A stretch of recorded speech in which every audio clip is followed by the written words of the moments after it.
Hello, അങ്ങളുടെ വീട്ടിൽ പോയപ്പോൾ കുറച്ച് ചെടികൾ കൊണ്ടുവന്നായിരുന്നു. അപ്പോൾ അത് വാടി പോകാതിരിക്കാൻ വേണ്ടി ഞാനത് വെള്ളത്തിനകത്ത് ഇട്ട് വെച്ചേക്കുമായിരുന്നു. ഫ്ലിപ്കാർട്ടിൽ നിന്ന് കുറച്ച് പോട്ട്സ് ഞാൻ ഓർഡർ ചെയ്ത് നിങ്ങളെ കാണിച്ചായിരുന്നല്ലോ. അപ്പോൾ അതിനകത്തേക്ക് ഇത് നടാമെന്ന് വിചാരിച്ചു. അപ്പം മുകളിൽ കപ്പ നട്ടിട്ടുള്ളത് കൊണ്ട് അവിടുന്ന് എലി നമുക്ക് ഫിൽറ്റേർഡ് മണ്ണ് താഴോട്ടിട്ട് തരും കേട്ടോ. അപ്പോൾ അതാണ് ഞാൻ കളക്ട് ചെയ്യുന്നത്. എനിക്ക് ഏറ്റവും ഇഷ്ടമുള്ള പരിപാടിയാണത്. വലിയ തൂമ്പ് വെച്ച് വലിയ കഷ്ടപ്പാടൊന്നും ഇല്ല, ജസ്റ്റ് ഒന്ന് ഇളക്കിയാൽ മതി. ആ മണ്ണ് ഇട്ടിട്ട് അതിനകത്തോട്ട് നമ്മൾ കുറച്ച് എനിക്കറിയാവുന്നൊക്കെ റേഷ്യോയിൽ ഞാൻ കോക്കോപീറ്റ്, അതുപോലെ തന്നെ ചാണകം, പിന്നെ ബോൺ മീൽ, അങ്ങനത്തെ കുറച്ച് വളങ്ങളൊക്കെ മിക്സ് ചെയ്തിട്ടുള്ള ഓർഗാനിക് ആയിട്ടുള്ള ഒരു ഫെർട്ടിലൈസറും കൂടെ ആഡ് ചെയ്ത് നല്ലോണം മിക്സ് ചെയ്യുകയാണ്.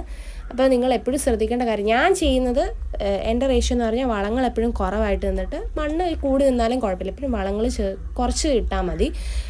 കാരണം ചെടി അല്ലെങ്കിൽ കരിഞ്ഞു പോകും. എന്നിട്ട് ഇതാണ് നമ്മൾ സെറ്റ് ചെയ്ത് വെച്ചത്. കുറേ പോത്തോസ് അങ്ങനെയുള്ള ചെടികളൊക്കെയാണ് കേട്ടോ. അപ്പോൾ ഇതിനകത്തോട്ട് നമ്മൾ വെള്ളം ഒഴിക്കുകയാണ്. ചെടിക്ക് ആവശ്യമുള്ള സമയത്ത് ചെടി വെള്ളം എടുത്തോളും. അപ്പോൾ ഇതാണ് നമ്മുടെ സെറ്റ്.